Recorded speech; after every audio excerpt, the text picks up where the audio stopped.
Hello, my friend. Sometimes the Lord leads us back to the same passage again and again. Not because we missed it, but because He wants to take us deeper. He's been drawing me to Haggai 1 and the story of King Jehoash, both moments when his house lay in neglect. Today's scriptures are Haggai 1, 7-8. Thus saith the Lord of hosts, consider your ways. Go up to the mountain and bring wood, and build the house.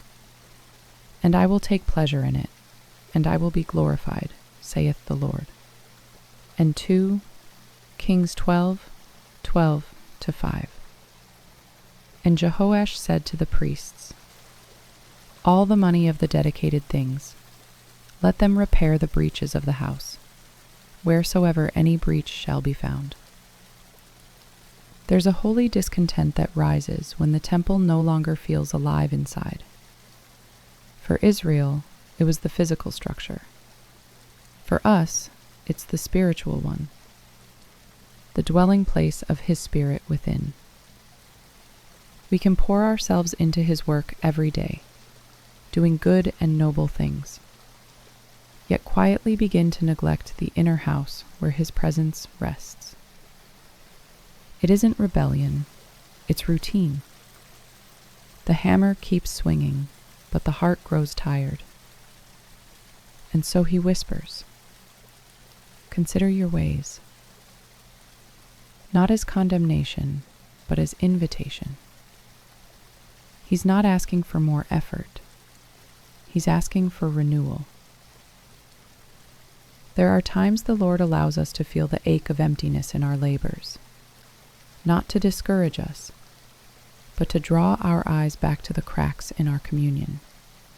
We sense His work moving forward, yet something in us feels strangely hollow. That tension is mercy. It's the Spirit revealing where the walls have weakened, where joy has leaked through a small, unseen breach. Maybe the repair He's calling for isn't about changing direction, but about recentering affection. He wants to remind us that we are not only builders of His work, we are also keepers of His dwelling.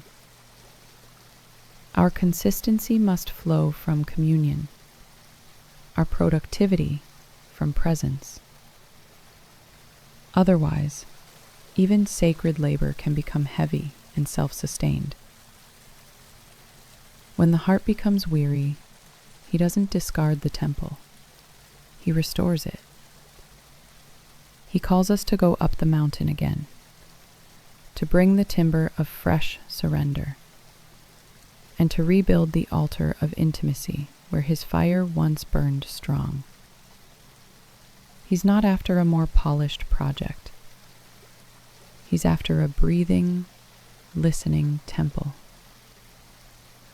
Maybe the real repair He's asking for is to let Him dwell freely again inside the very work we built for Him.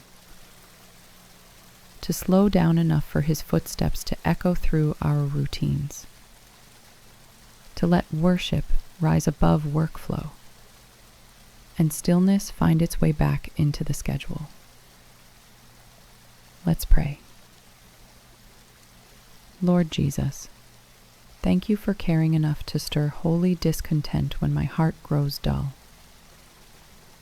Repair the breaches within me, the ones formed by fatigue, distraction, or routine.